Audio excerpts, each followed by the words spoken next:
Magandang araw mga kababayan. Narito na ang pinakabagong ulat sa lagay ng panahon ngayong araw, May 5, 2026, Tuesday. Lumabas na ang dalawang low pressure system sa silangan. Alamin natin kung may chance ba na tuluyan maging bagyo ang dalawa at tumama sa bansa. Para naman lagi kang updated sa lagay ng panahon, i-click mo lang ang subscribe button. Sa ngayon, easterlies pa rin ang pangunahing weather system na nakakaapekto sa buong bansa. Kapag easterlies ang umiiral, ang hangin ay nanggagaling sa silangan at may dalang halumigmig mula sa karagatan. Kaya madalas tayong makakaranas ng pabago-bagong ulap at pag-ulan. May mga oras na pwedeng medyo maaliwalas tapos biglang kakapal ang ulap at susunod ang mga rain showers at thunderstorms, lalo na sa mga lugar na mas exposed sa daloy ng hangin at moisture. Unahin natin ang mga lugar na mas aktibo ang ulan sa forecast. Para sa Zamboanga Peninsula at Palawan, inaasahan ang maulap na kalangitan na may scattered rains at thunderstorms dulot ng easterlies. Ibig sabihin, pabalik-balik ang ulan sa maghapon, may mga pagkakataon na titila sandali tapos babalik ulit ang pag-ulan sa ibang oras. At may mga pagkakataon na may kasamang kulog at kidlat. Dahil ang ulan dito ay posibleng moderate hanggang paminsan-minsan ay heavy, may posibilidad ng flash floods at landslides. Sa ganitong setup, ang pagbaha ay pwedeng biglaan, lalo na sa mga mabababang lugar at sa mga komunidad na mahina ang daluyan ng tubig. Sa mga lugar naman na may slope o tabing bundok, mas tumataas ang tsansa ng pagguho kapag sunod-sunod ang buhos at nababasa ng husto ang lupa. Sa Zamboanga Peninsula, asahan ng mga ulap na pwedeng maglabas ng thunderstorm burst. Kaya may ilang oras na pwedeng mas malakas ang buhos sa isang bayan habang mahina lang sa katabi. Sa Palawan, kahit iba ang hugis at orientation ng isla, pwedeng tumama ang rain showers at thunderstorms sa ilang bahagi kapag kumalat ang moisture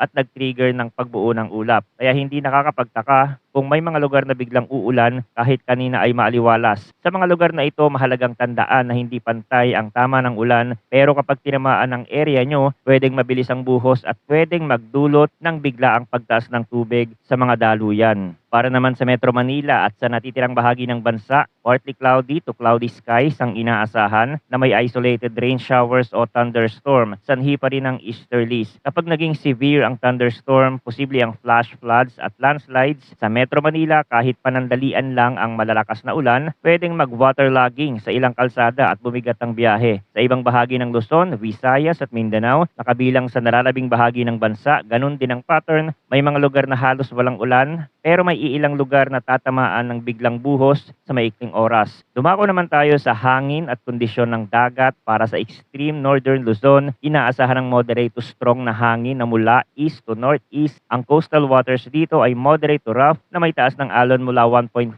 hanggang 2.8 meters. Ibig sabihin, mas magalaw ang dagat sa pinakahilagang bahagi at mas delikado ito, lalo na sa maliliit na bangka at sa mga biyaheng dagat na exposed sa open sea. Kahit hindi ito kasing taas ng mga alon sa panahon ng direktang bagyo, ang 2.8 meters ay pwedeng maging mahirap at delikado para sa small sea crafts, lalo na kapag sasabay ang thunderstorm o pabugsong hangin. Para naman sa natitirang bahagi ng bansa, light to moderate ang hangin na mula east to northeast at ang coastal waters ay slight to moderate na may taas ng alon mula 0.6 hanggang 2.1 meters. Sa maraming baybayin, mas manageable ito, pero tandaan na ang kondisyon ng dagat ay pwedeng magbago kapag may thunderstorm sa paligid. Kapag may thunderstorm cells malapit sa karagatan, pwedeng magkaroon ng panandali ang mas malakas na bugso ng hangin at mas magalaw na alon kahit nasa slight to moderate ang baseline. Kaya sa mga baybaying lugar, lalo na kung may schedule na biyahe sa dagat, mas mainam na bantayan ang ulap sa bandang karagatan at yung biglaang pagbabago ng hangin.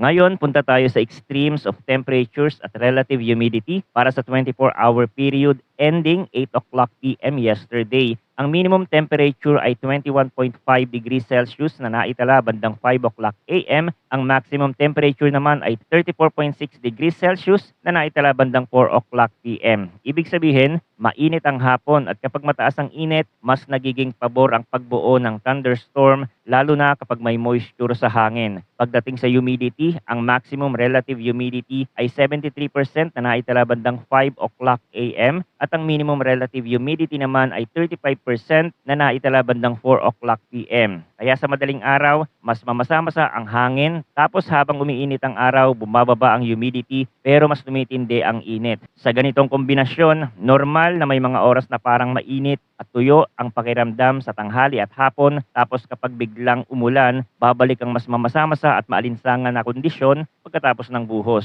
Ngayon, silipin natin ang latest tropical cyclone update na inilabas ng Pag-asa. Para sa May 4 hanggang May 10, nakikita ang dalawang TC-like vortices o TCLVs na present sa loob ng PMD. Ayon sa model forecast, ang TCLV-1 na nasa eastern boundary ng PAR ay may low likelihood of TC formation at ito ay nakapasok na sa loob ng Philippine Area of Responsibility. Kasabay nito, may TCLV-2 na nasa eastern boundary ng PMD ay may low to moderate chance of development at inaasahan na ito ay papasok sa loob ng northeastern portion ng PAR sa week 1. Meaning may dalawang disturbance na binabantayan sa mas malawak na karagatan. Yung isa ay mas mahina ang chance na maging ganap na bagyo at yung isa naman ay mas mataas ang tsansa kumpara sa una. Kahit low to moderate pa rin at maaaring mas maging relevant sa northeastern side ng PAR. Para sa week 2, May 11 hanggang May 17, sinasabi ng forecast na ang TCLV-2 ay magre-recurve patungo sa southern Japan at low to moderate pa rin ang likelihood of TC development sa week 2. Ibig sabihin sa senaryo na ito, ang galaw ay paakyat at lilihes habang papunta sa direksyon ng Japan, imbes na dediretso sa kalupaan ng Pilipinas. Pero mahalagang tandaan, ang recurve at ang eksaktong timing nito ay sensitibo sa steering winds, kaya habang malayo pa ang petsa, pwedeng mag-iba ang bilis at ang layo ng paglapit sa ating area bago ito tuluyang lumihes. Ngayon, kung titingnan din natin ang sinasabi sa ibang weather model, may nakikita na kumpul na green dots na kumakatawan sa low pressure system na posibleng maglandfall sa Visayas o Luzon area.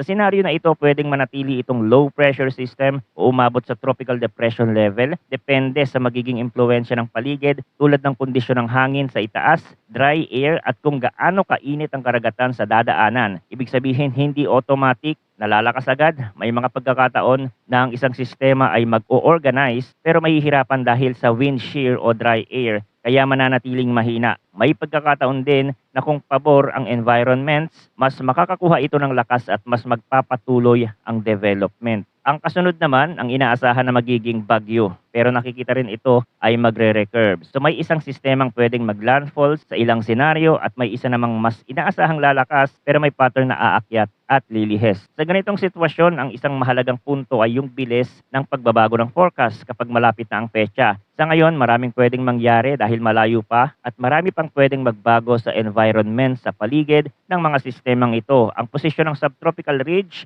ang lakas ng easterlies at ang presence ng dry air o wind shear ay pwedeng magpabago ng track at intensity. Kaya ang mga senaryo na nakikita ngayon ay bahagi pa lang ng malawak na cone of uncertainty. Habang papalapit ang araw, mas nagiging malinaw kung alin sa mga track ang mas nangingibabaw at alin ang unti-unting mawawala. Manatiling nakatutok sa mga susunod na updates dito sa ating channel. Maraming salamat sa inyong pagsubaybay at mag-ingat po tayong lahat.